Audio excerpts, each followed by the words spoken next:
setia Tuhan. Karena kebaikan dan kemurahan hati Tuhan kita ada. Kita hidup bukan karena kekuatan kita ada. Kita hidup karena belas kasihan dan kemurahan hati Tuhan. Yang percaya katakan amin. Amin saudaraku. Ya, biarpun suasana lagi hujan, ya, tetapi kita tetap teguh untuk beribadah kepada Tuhan. Amin. Kita bersyukur sama Tuhan. Bapak Ibu saudaraku sekalian, ya. Hari-hari ini kita sedang menghadapi acara-acara yang sangat luar biasa, yaitu Natal. Benar nggak Bapak Ibu? Ya, di mana-mana ada perayaan Natal, di mana-mana ada perayaan Natal, di marga-marga, di kumpulan desa, ya saudaraku sekalian, apalagi di gereja-gereja, semua merayakan Natal. Tetapi Bapak Ibu saudaraku sekalian, yang harus kita mengerti apa sih maknanya Natal itu sebenarnya? Ya saudaraku sekalian, kita jangan sampai melupakan apa artinya Natal. Apa sih maknanya Natal dalam kehidupan kita pribadi lepas pribadi. Itulah yang Tuhan mau sebenarnya saudaraku sekalian. Ya memang ada banyak perayaan-perayaan, apalagi disertai dengan door prize saudaraku sekalian. Apalagi door prize-nya HP, ya, kulkas, ya. Tapi kemarin ada yang dapat door prize-nya gayung katanya. Ya, luar biasa. Di-upload di grup, ya. Wah, luar biasa. Semuanya, dari yang kecil sampai yang besar, dari yang murah sampai yang mahal bisa terjadi door prize, ya, dan bermacam-macam. Ya, untuk bergembira, bersukacita. Benar nggak saudaraku sekalian? Ya. Kita juga akan bersukacita tanggal 24. Amin, saudaraku? Ya. Tetapi yang paling penting adalah, saudaraku sekalian, inilah yang harus kita tekankan dalam hidup kita. Apa sih maknanya Natal itu bagi kita secara pribadi? Apa sih artinya Natal bagi saya? Apa sih artinya Natal bagi rumah tangga saya? Bagi keluarga saya? Apa sih artinya itu? Mengapa sih Natal itu ada? Saudaraku, Natal ada karena bukti cinta Tuhan kepada kita, saudaraku sekalian. Natal ada karena kita begitu berharga di mata Tuhan. Amin, saudaraku. Natal ada karena Tuhan tidak mau kita binasa, saudaraku sekalian. Natal ada supaya kita hidup dalam kemenangan demi kemenangan. Supaya kita hidup berbahagia. Supaya kita hidup dalam damai sejahtera. Itulah Natal yang sesungguhnya, saudaraku sekalian. Bukan gembira atau sukacita yang sesaat, tetapi sukacita yang kekal bersama-sama dengan Tuhan dalam kemuliaannya. Itulah artinya Natal. Seharusnya itu menjadi bagian kita. Seharusnya itu menjadi bagian orang yang percaya kepada Tuhan. Menjadi bagian rumah tangga kita. Menjadi bagian keluarga kita. Apakah artinya Natal bagi kita? Amin, saudaraku.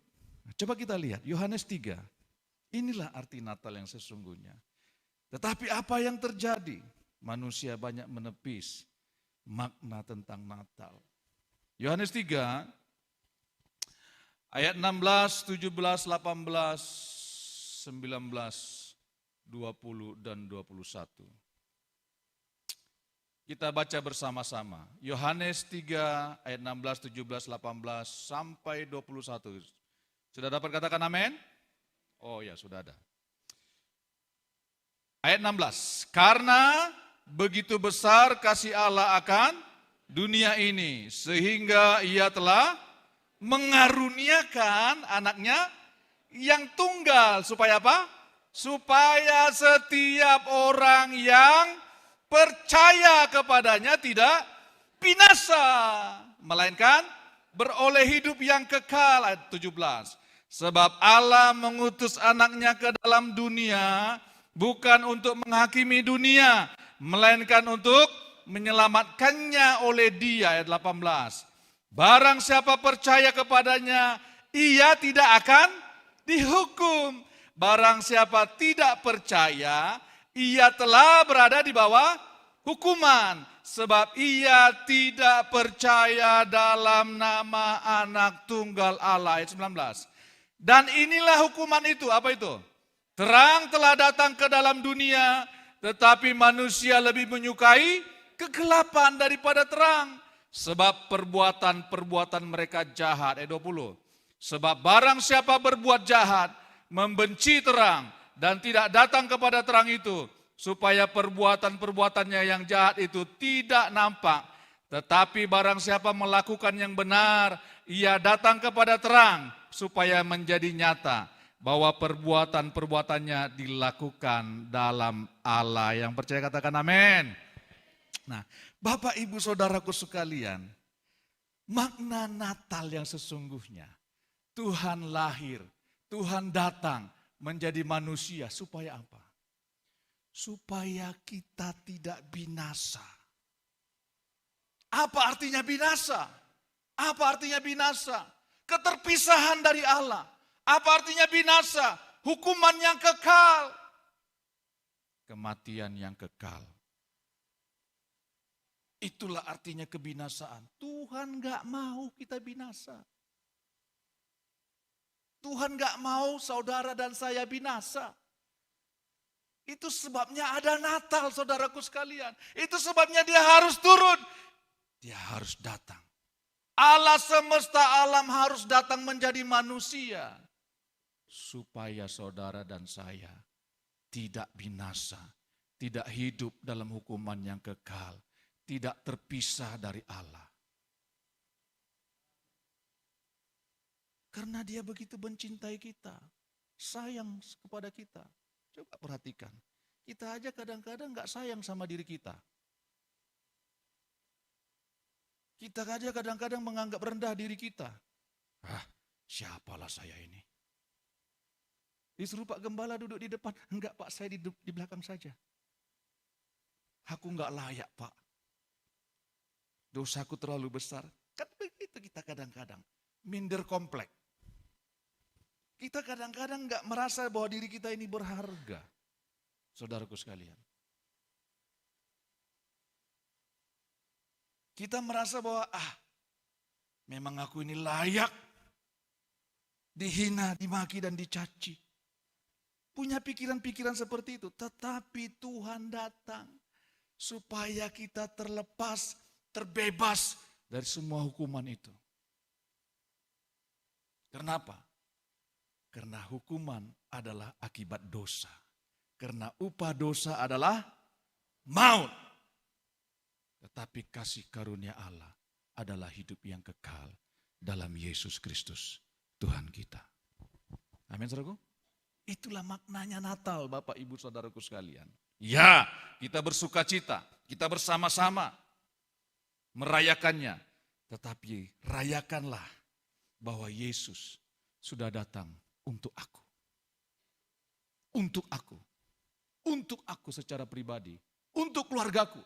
Untuk rumah tanggaku. Untuk anak-anakku. Karena begitu besar kasih Allah akan dunia ini.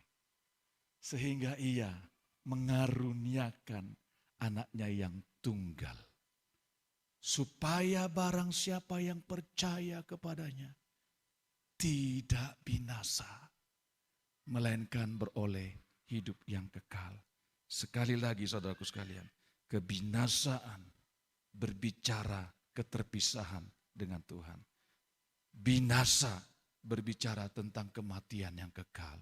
Binasa berbicara tentang hukuman yang kekal. Tetapi apa yang terjadi? Tuhan datang. Apa yang menjadi pilihan manusia? Coba perhatikan baik-baik saudaraku sekalian. Padahal Tuhan datang supaya kita tidak binasa. Tetapi apa yang terjadi dengan manusia? Ayat 17, sebab Allah mengutus anaknya ke dalam dunia bukan untuk menghakimi dunia, melainkan untuk menyelamatkannya oleh Dia. Ayat 18 berkata demikian, barang siapa percaya kepadanya, ia tidak akan dihukum. Barang siapa tidak percaya, ia telah berada di bawah hukuman, sebab ia tidak percaya dalam nama anak tunggal Allah.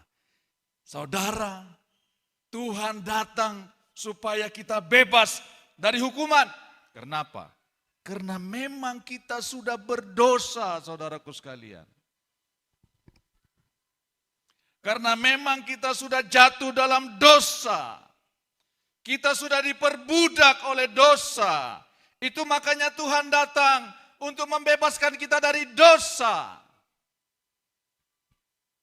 Tidak ada yang bisa membebaskan kita dari dosa. Saudaraku sekalian, tidak ada.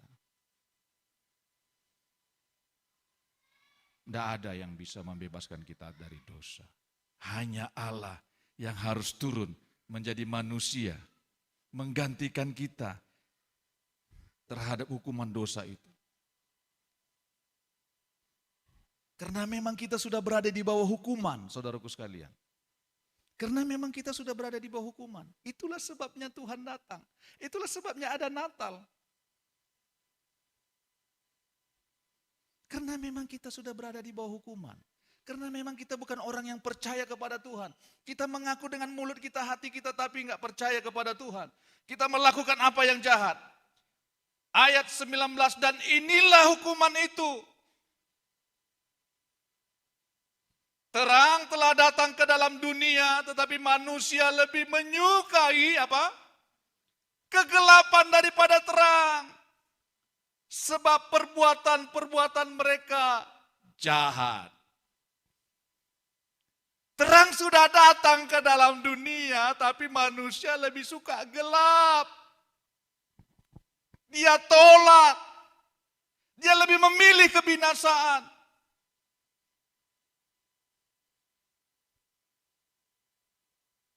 Yohanes 1 ayat 10 dan 11 mengatakan, dia datang kepada milik kepunyaannya. Tapi milik kepunyaannya itu tidak menerima dia. Coba bayangkan.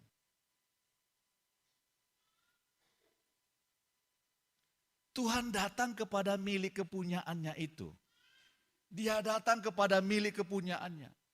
Tetapi milik kepunyaannya itu yang dia ciptakan, yang dia jadikan, yang dia beri napas hidup, tidak menerima dia.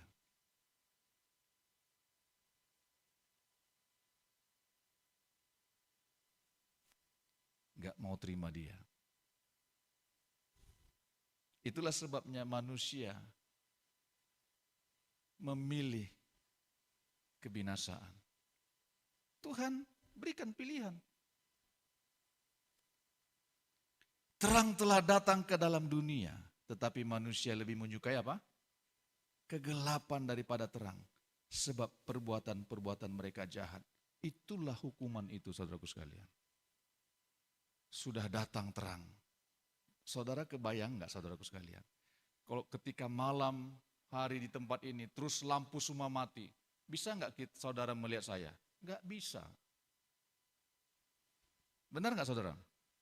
Semuanya lampu mati, ini malam hari, gelap, gulita. Tidak ada satu cahaya pun. Saudara tidak akan bisa melihat saya. Betul enggak saudaraku? Tidak akan bisa melihat pakaian saya. Tidak akan bisa melihat jas saya yang bagus ini.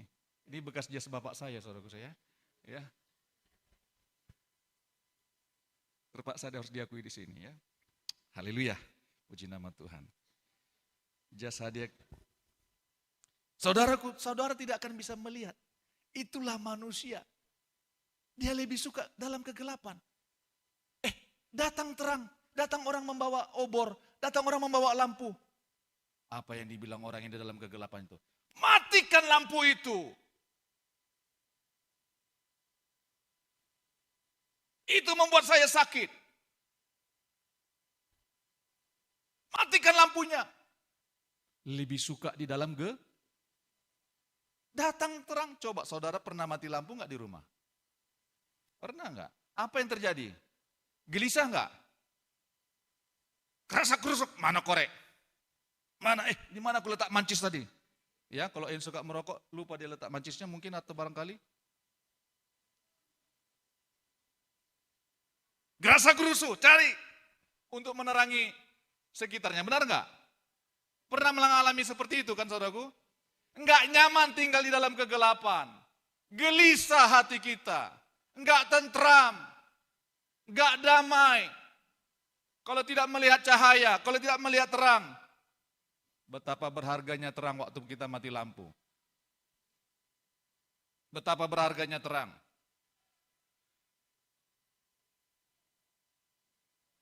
Saya pernah waktu tidur, saudaraku, tiba-tiba mati lampu.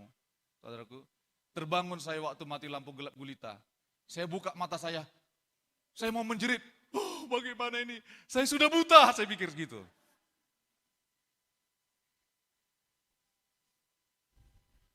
Kalau tidak melihat cahaya, kita tidak punya pengharapan. Tapi manusia apa yang terjadi? Dia lebih memilih gelap ketimbang terang. Matikan cahaya itu. Itulah sebabnya manusia tetap dalam hukuman. Bukan dia karena sudah mati dia terima hukuman yang kekal, bukan. Karena dia menolak terang. Karena dia menolak Yesus. Karena dia tidak percaya kepada Tuhan. Matikan cahaya itu. Saudaraku tahu artinya nggak cahaya itu? Terang itu datang supaya kegelapan itu menyingkir. Kenapa manusia lebih suka pada kegelapan, nggak mau menerima terang itu? Supaya perbuatannya yang jahat tidak kelihatan. Tidak kelihatan. Matikan terang itu supaya dosaku jangan kelihatan. Supaya yang tersembunyi ini jangan kelihatan. Kalau terang datang, baju kita yang kotor, jubah kita yang kotor akan kelihatan. Kalau terang datang, semua yang kotor-kotor akan kelihatan. Tetapi manusia apa yang terjadi? Dia lebih suka menyembunyikan kotorannya. Dia lebih suka menyembunyikan dosanya dalam kegelapan. Kegelapan adalah dosa. Kegelapan adalah kematian yang kekal. Kegelapan berbicara tentang hukuman. Dia enggak mau datang kepada terang itu supaya apa? Aku masih nikmat. Aku masih enak di sini. Aku masih suka.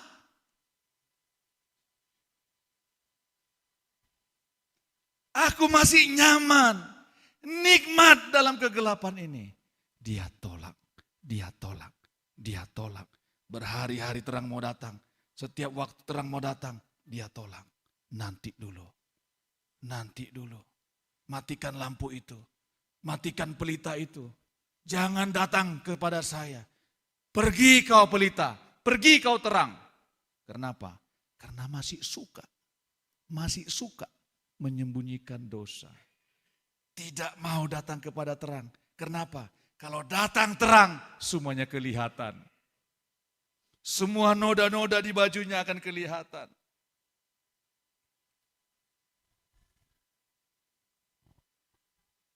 Itulah sebabnya manusia tetap dalam hukumannya.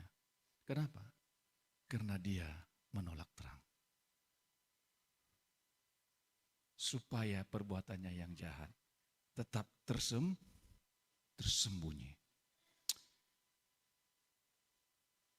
Allah datang supaya kita tidak binasa. Dia enggak mau kita binasa. Dia enggak mau kita binasa. Dia enggak mau rumah tangga kita binasa. Dia enggak mau keluarga kita binasa. Dia enggak mau anak-anak kita binasa.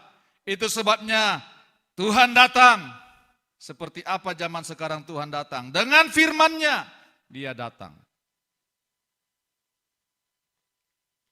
Dengan firman-Nya Dia datang. Menghampiri kita setiap hari. Mengetuk hati kita. Supaya terang itu boleh masuk. Supaya terang itu boleh lahir di dalam kehidupan kita. Amin, saudaraku. Amin. Tuhan mau kita tidak binasa. Tuhan mau kita memperoleh hidup yang kekal.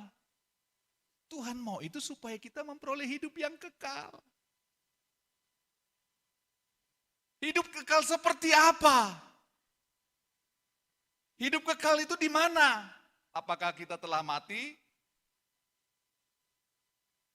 Baru mengalami hidup yang kekal mulai hari ini. Hidup yang kekal itu dimulai ketika kita percaya kepada Dia. Hidup yang kekal itu dimulai ketika kita menerima terang itu.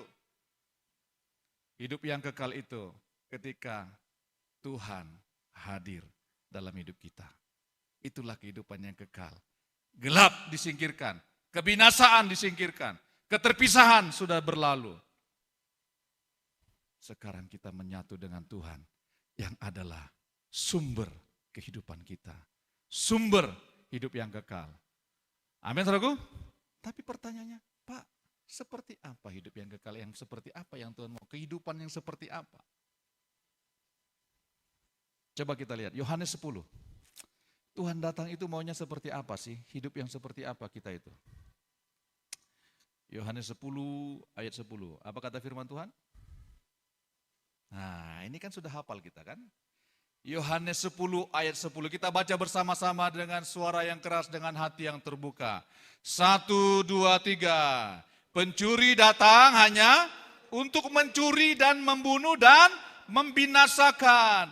Aku datang supaya mereka mempunyai hidup dan mempunyainya dalam segala kelimpahan. Perhatikan baik-baik. Tuhan datang supaya kita tidak binasa. Tuhan datang supaya kita tidak binasa. Tetapi apa yang terjadi? Pencuri datang, iblis datang, dosa datang supaya kita binasa. Supaya kita binasa. Itu maunya setan. Itu maunya dosa. Untuk membinasakan.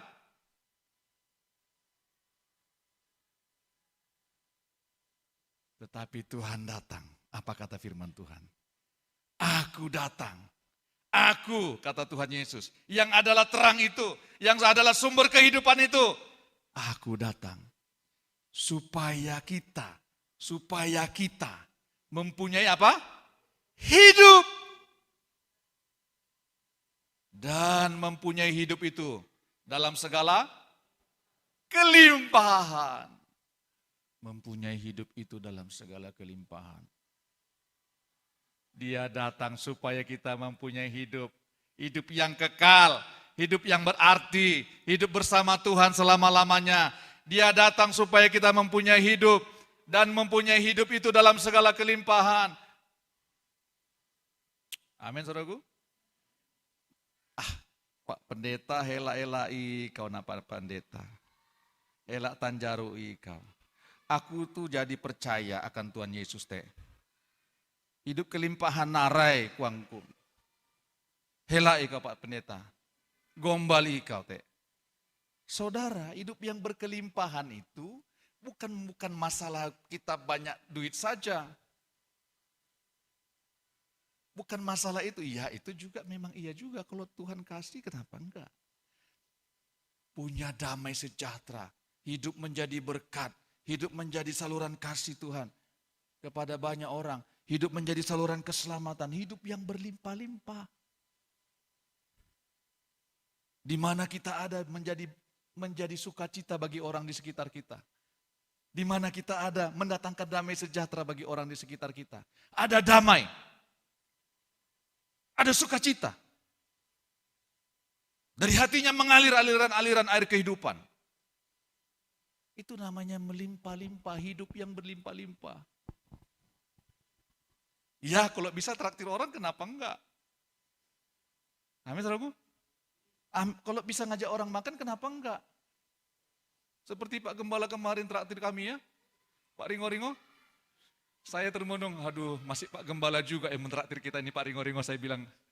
Tapi apa boleh buatlah, sabar-sabar aja kita dulu, amin. Nanti ada waktunya. Amin, haleluya. Ya. Aku datang, kata Tuhan Yesus. Aku datang supaya mereka mempunyai hidup dan mempunyai hidup itu dalam segala kelimpahan. Tahu nggak saudara artinya berkelimpahan itu? Tidak kekurangan sesuatu pun yang baik.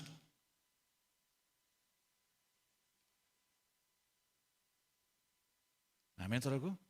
Nggak kekurangan sesuatu pun yang baik. Ada sukacita.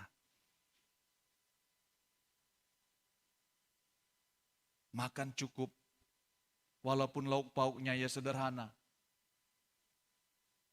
Amin, saudaraku. Cukup.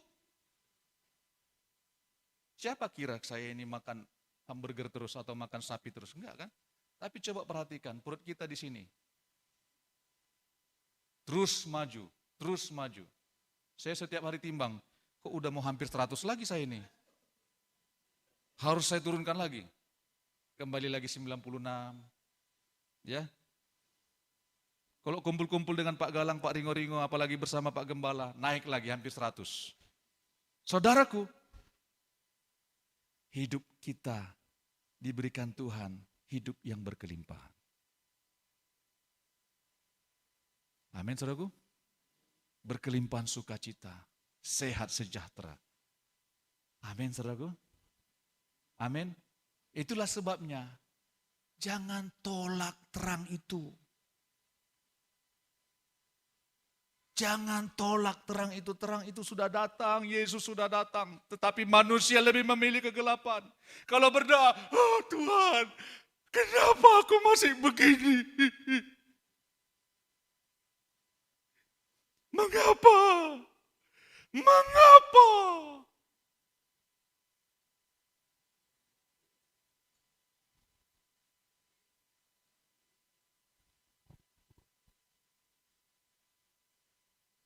Mengapa Tuhan? Kok nasibku nggak berubah-berubah? Manusia menolak terang, tapi menjerit kepada Tuhan. Aneh nggak? Sama-sama kata aneh. 1, 2, 3. Aneh kan? Mau menerima berkat Tuhan, mau datang kepada Tuhan, tapi menolak terang. Kalau ada apa-apa menjerit kepada Tuhan. Kau nggak adil Tuhan.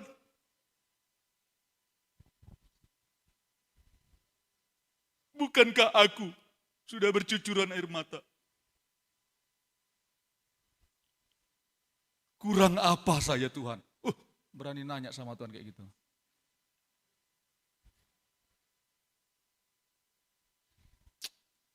Ini di sana. Ini kesaksian saudaraku sekalian. Ya. Di desa ini, di kota ini, di sini nggak ada, apalagi di Barigas di sini nggak ada, di sini nggak ada. Ya, mudah-mudahan. Ya, saudaraku, jadi dia berjanji kalau kami ibadah, berjanji aku mau setia datang beribadah. Kalau enggak tuh pusing kepalaku. Ya, begitu ada duit, main judi. Alamak. Begitu ada duit main judi. Celengan anaknya pun dibongkar. Padahal isinya cuma 35.000. Dimainkan, diambil mamanya. Ini ibunya yang ambil, saudaraku. Ibu-ibu ini. Untuk beli sendal anaknya pun diambilnya. Untuk main judi. Ya pasti kalah lah. Nggak ada orang main judi menang. Ya, coba tanya sama jagoan judi dulu yang pernah di sini. Pasti selalu main judi kalah. Lalu dia mengatakan di rumahnya berteriak, oh Tuhan, kayak apa aku ini Tuhan? Mati ja aku nih. Begini terus nasibku ini. Datang ibadah nggak mau. Tapi udah datang dia kemarin, puji Tuhan lah. Ada. Ya, tapi udah datang, puji nama Tuhan. Ya, manusia itu banyak seperti itu. Ya. Orang Kristen itu banyak seperti itu, orang yang mengaku Kristen, yang mengaku percaya sama Tuhan. Dia tolak terang. Terang itu apa? Firman Tuhan, dia tolak firman. Dia nggak mau melakukan tapi mau menerima janji Tuhan.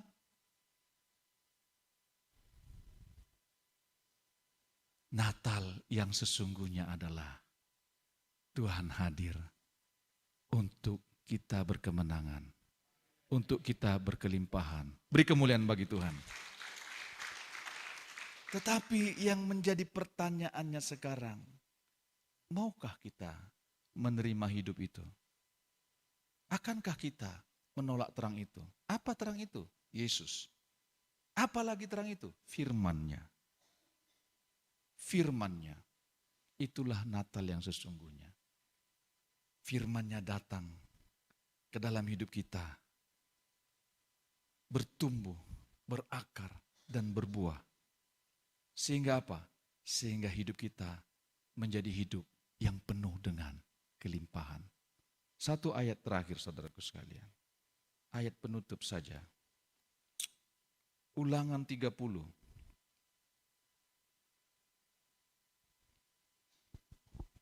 Ulangan 30. Saudara, siapa itu tadi kehidupan? Yesus, firman. Ya, Ulangan 30 ayat 19 sampai 20. Ini nasihat Musa terhadap umat Tuhan. Terhadap bangsa yang telah keluar dari perbudakan. Terhadap bangsa yang sudah ditebus Tuhan dari perbudakan. Ini nasihat seorang hamba Tuhan yang menjadi firman bagi kita. Ulangan 30 ayat 19. Aku memanggil langit dan bumi menjadi saksi terhadap kamu pada hari ini. Kepadamu kuperhadapkan kehidupan dan kematian. Kematian berbicara tentang kebinasaan yang kekal, saudaraku sekalian.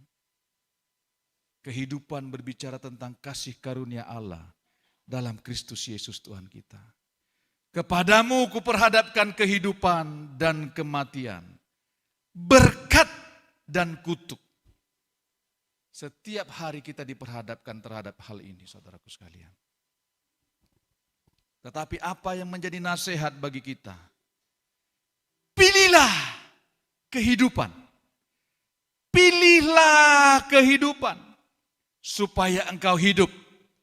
Baik engkau maupun keturunanmu dengan mengasihi Tuhan Allahmu, mendengarkan suaranya dan berpaut padanya, sebab hal itu berarti hidupmu dan lanjut umurmu untuk tinggal di tanah yang dijanjikan Tuhan dengan sumpah kepada nenek moyangmu, yakni kepada Abraham, Ishak dan Yakub, untuk memberikannya kepada mereka. Tuhan menasihatkan kita melalui kitab Ulangan ini. Pilihlah kehidupan itu. Tuhan Yesus berfirman, Aku datang supaya mereka mempunyai hidup. Dan mempunyai hidup itu dalam segala kelimpahan. Pilihlah kehidupan itu. Pilihlah Yesus.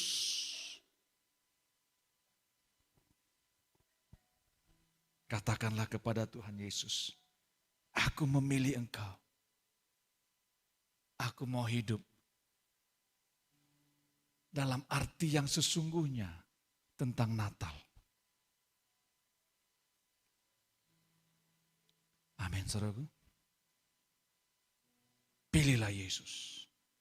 Pilihlah kehidupan. Taatlah pada firman-Nya. Jangan tolak terang itu. Jangan biarkan terang itu berlalu.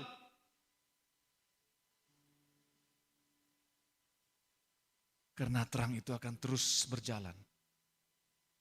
Tetapi bagian kita, maukah kita memilih Dia? Kita yang sudah diselamatkan. Mau gak kita datang kepada terang itu? Kepada kehidupan itu setiap waktu. Amin, saudaraku. Mari kita berdoa. Terima kasih Tuhan. Terima kasih Roh Kudus.